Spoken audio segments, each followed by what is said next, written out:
You know, I mean, I train with Dean. He's a machine. He really is. I trained with a few. Oh, look at them solid shots. He's rocked him there at the start. He's given him a big shock. He really has hurt him. But I know what Dean's like. Dean really.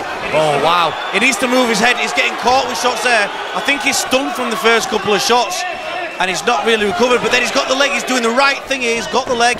Yeah, but taking Dean down is not an easy thing. Believe me, it really isn't. And he will knee him in the face right now. There we go, and there's one. I can imagine. The thing with the rugby guys is they are very strong. Ooh, a big overhand left there. Yeah, he's just not recovered from that first punch at all. Oh, he's taking some shots himself, though. Yeah, he landed a big, good right hand there on Dean. He needs to just take the time to get his head together, I think. Yeah. So far, a very explosive start to this fight. Now, just missed you there. He did indeed. There's a bit of blood just on on our page. Table. Luckily, we still look beautiful, Ian. Yeah, well, I think I look good splattered in blood. So again, Dean, you know, like I said, I wrestle with some of the Huddersfield Giants lads. I'm good friends with them. Yeah. You know, and it's just tough wrestling. You know, even though they don't have the technique that the wrestlers like us do, they're just so strong. Absolutely, mate. I mean, Dean retired from Wigan, you know, rugby league 2 years ago. He went into MMA, and since then he's just made some serious movement in MMA, and he's really done well under Tom Blackledge. And again, we talked about Tom before. He's a machine, isn't he? And he knows how to train his fighters. He certainly is. It'd be good for someone strong and stuck like Dean to have someone like Tom that he can't really throw around, because you have to work the technique. Now, his takedown defence is second to none. You know, he trains with the likes of Andy Clamp on a daily basis, who is a machine. He took a knee himself there, though. Yeah, that's good work. This is what Dean needs to do. He needs to be busy, and we're trying to put it on Gaskell a little bit. Great jab. Really perfectly timed jab there. And another. Leon Clarke's going in confidence, and another jab. Gaskell not really moving his head. A head kick. Dean is start throwing them leg kicks. You know, Dean has got strong leg kicks, but Leon Clarke is picking up for that jab, and he's gone for an over on there. Yeah. Great work there. Now what Leon Clarke there has done is exposed the lack of head movement from Dean Gaskell. He's absolutely exposed it with those last few strikes. Yeah, he really has, and you know, and Dean has now had to sort of pull into onto one knee. I mean, this is turning around the other way, but you know, Dean's not going to quit. But Leon Clarke is firing some good shots. Oh, great knee! Another great knee. Two great uppercuts. This could be over. He's gone back up. He needs. Oh, what a round of fighting. Ian Butland's not fazed by this though, and he's taking the shots and he's fighting back. Well, I think the thing with Leon is he's grown in confidence since he's seen that he can put a dint in him. Spinning back fist. It mixes up his shots really well, but he's leaving himself open in the same way. You know, Leon Clarke's coming with these shots now. They're both leaving themselves very open. That is exactly what. That's what I'm warning you about. He took some shots there. This is exactly what I was warning you about. He's leaving himself too open. He took some serious shots there, Ian. Yeah. Again, you know, just as I was saying, he's throwing the shots himself, but he's leaving himself too open. You can't afford to take shots off a guy. Look at this. This could be over. He's got him absolutely rocked. Oh, he's out, and he's out, and he is out. Now, that is honestly one of the backwards and forwards best fights I have seen for a very long time. That is one of the greatest amateur fights I've seen. Yeah, I'll go along with that 100%.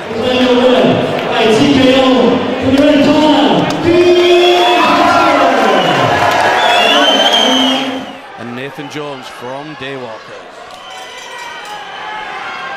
So yeah, Nathan Jones past that crowd. Great shot from the back right hand there.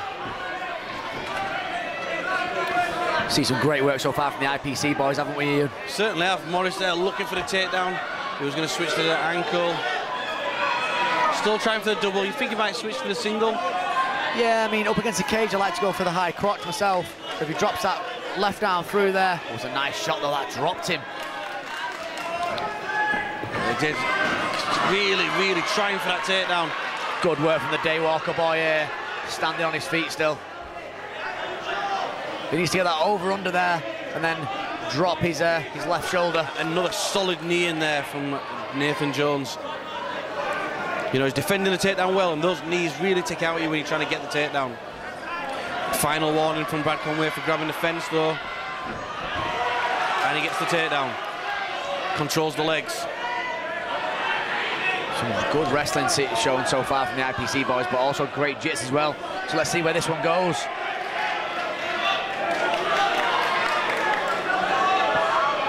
Solid knee this time from Mike Morris.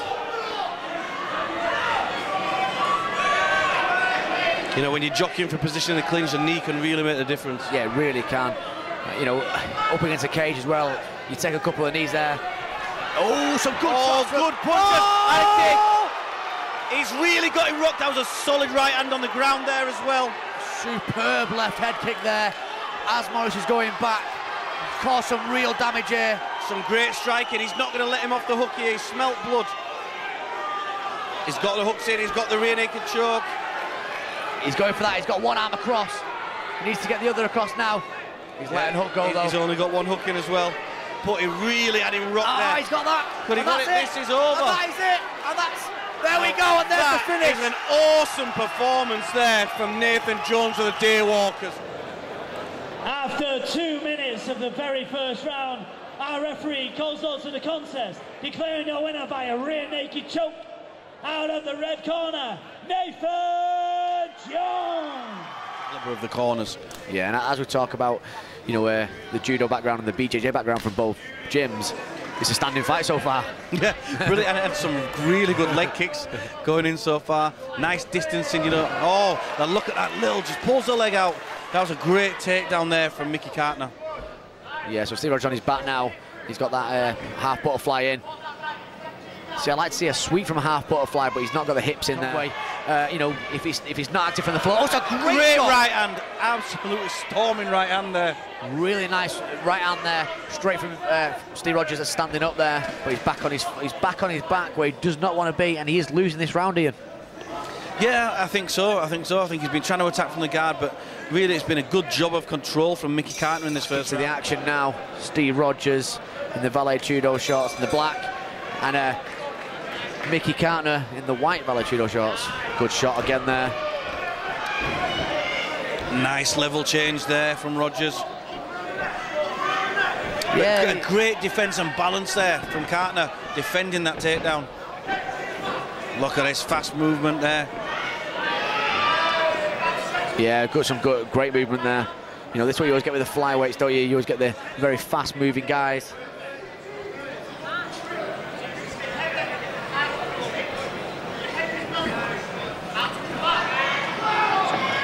Again, spinning.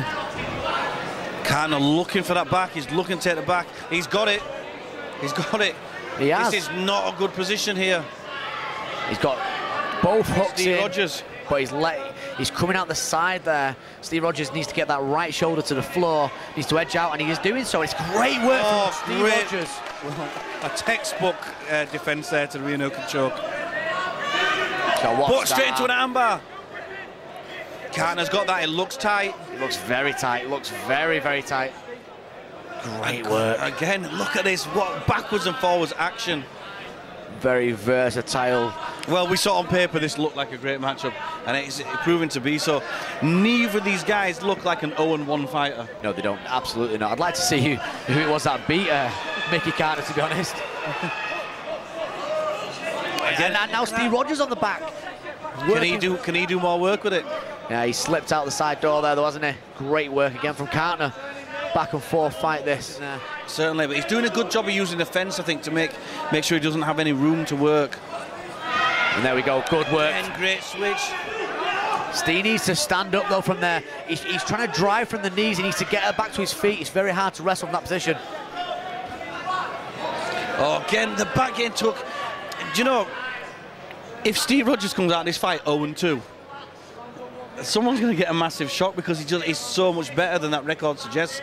But he's just been in against two top fighters, and by no means is this fight over yet. No, absolutely not, but he is in a precarious position now. At the moment, it's looking like Cartner could be 2 rounds up. Yeah, definitely. Couldn't agree more, Ian. Combos, but Cartner looks like he wants to get this straight to the ground again. Good shots there. Great shots there from Ste Rogers. If he could just keep that little bit of distance, he has got the most dangerous striking. But again, Cartner closes the distance and gets the legs. Yeah, he's definitely got the more dangerous striking of the two so far. But He needs to get that over under and turn out. He could do it. There we go. That's what you want to see. You need to see some swinging shots there, but I'd like to see him pick them a little bit more.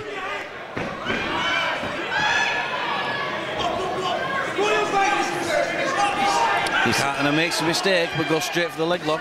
The problem is though, now Ste, for me, needs to probably get Ste Rogers, powerful shots though, powerful ground and pound. You know, say you think, you know, he's a small flyweight, he's got some real power in his punches. Extremely strong power. But you know, he's in a bit of a bad position again now, but great movement again. Very similar to what we've seen in the last fight, wasn't it, Ian? At Shinobi, very, very similar sort of fight for Ste, which is unfortunate, you know, two very tough fights in a row. Backwards and forwards action that he just seems to be coming just short on.